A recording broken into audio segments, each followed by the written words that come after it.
All right, so we were able to create a user into this collection, undergraduate user models. Now, I don't particularly like that name that the mongoose chose.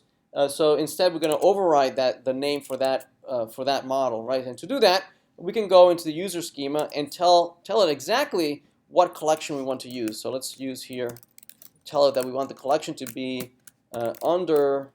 A nice collection name would be just plain old user, yes, right?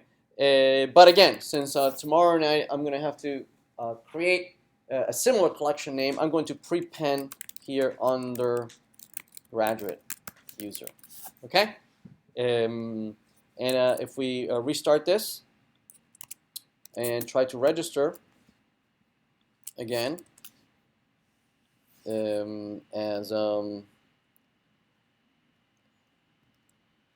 Dan, and Dan. We register. Looks like it was able to insert it, and we can show the collections here, collections. And indeed, we have the undergraduate underscore user, right? And indeed, it's the user that we just created. We see that Dan is in there, right? So what we need to fix here is the profile, right? The profile is still getting the ID from the user from the array, right? In the server. So let's fix that. Let's take a look at the service. The user service is trying to fetch the user ID using find user by ID, and it grabs the user ID, and then it finds it in the array. So instead, what we want to be able to do is do something like use the user model, right, to do a find user by ID and pass the user ID, correct? Right, and then at some point, this would go out to the database. It would find it. It would come back at some point and notify us of the actual user that came back from the database. Yes, right. Once we have that, we are ready to send it back to the client, right? When we get the user as a JSON object. Okay. But currently, this is not implemented in the user model. We have to actually implement it, right? It's not implemented. So let's go ahead and implement it in the model. So let's go to the user model, right, and add it to our API module. Oops, not here. User model dot find user by ID. There it is. And let's implement it right here. And it takes as argument a user ID, right? And we can use one of Mongoose's syntactic sugar functions, right, to just find an instance of an object just by using its ID. We can use a find by ID, right, and we can pass in the user ID, right. This is going to return a single instance, right. So this one. The regular find, right? The low level find returns an array of all that matched, right? Whereas find by ID returns one of them, right? Just returns the first one that matches that user ID. Okay, so let's try that. I'm going to restart the server, and if I refresh my profile, notice that indeed we did get Dan, right? We did get, it's the ID that we had created earlier, and it retrieves it. Now it's not using the array; it's going out to the database, right? Notice that it even worked when I restarted the server, right? That it was permanently stored in the database. That it was not the users didn't disappear when I restarted the server because we're no longer using that array for that purpose. Okay, everybody okay? All right. All right, so let's continue. What about being able to log in as Dan, right? So if I log out, right, and I try to log in as Dan, notice that it doesn't find it. It doesn't find Dan because login, right, still using find by credentials, but implemented looking it up on the array, right? So we need to implement that as well. We are going off to the service. And I believe it's being implemented here in the service. I think it's here, find by credentials, right here, which retrieves the username and password. See if it's there, and if it's there, it returns an instance of the user if it finds it, right? If it doesn't find it, then it returns a 404. So we want to refactor this so that instead of going out to the array, it goes out to the user model again, right? So we can use the user model again to implement a find user by credentials, right? And pass in the username and password, right? And presumably this is going to go out to the database, find it, and come back with the user object. And here we can do a find, and here's the user object. If we did find it, we're just going to send it back. We had it right here, right? So let's grab it from here, and let's uncomment it. If instead we did not find it, we can just return a status of 404, just like before. Okay, right? All right, but we don't actually we never implemented find user by credentials, so let's implement it in the model. Right, so let's go to the model and implement it.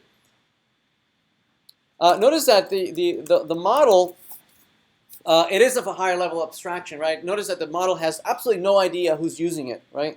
And it should not be its concern, right? It doesn't know that the request is coming from halfway across the world through HTTP.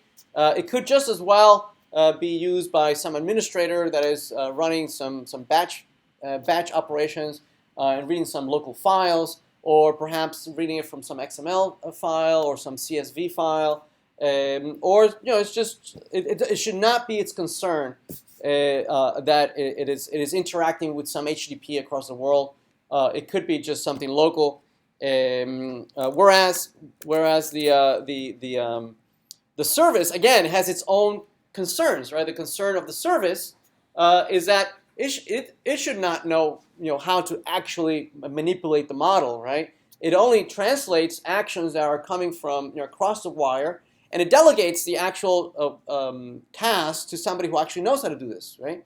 So it's a good practice to to create these several layers of abstraction, and each layer just be very good at what its concern is, right? The concern of the service is to be the interface between two worlds, be the interface between the network world, right, and the data, the object-oriented world, right, the data layer, right. It just sits in between, right. It's sometimes often referred to as a middle tier. Its concerns, right, are headers and bodies and cookies and everything that has to do with networking. Yes. But it's not its concern on how data is actually stored, how it's represented, how it's not its concern. So again, it's a very good practice to divvy out your applications into these very well defined layers. So let's have user by credential. Let's implement it. It's going to receive username and password here. Okay. And it's going to try and find that one user, right, that matches. Okay, so we're going to do a return. We're going to say user model, and this is going to be find. Well, not by ID because we don't have the ID. Instead, we have a username and password. What we can use is find one. Find one. Again, it's another syntactic sugar. Underneath it uses just plain old find, right? But the first that matches the criteria, is the one that is returned. And the criteria here would be that we're going to pattern match username. A field, we're going to pattern match it with the username parameter, and we're going to pattern match the password. We're going to pattern match it with the password parameter that's being passed here. Okay. So find one. Comes here, and the one that matches, that's the one that we're going to return. Okay, so let's restart the server, and so let's refresh this and try to log in as Dan. And Dan, log in, and it's not found. Why is it not found? Let's step through this. Let's see. Find user. Oh, we never exposed it in the model. User model. Oops. Dot find by credential is find by credential. Let's try that again. Let's refresh.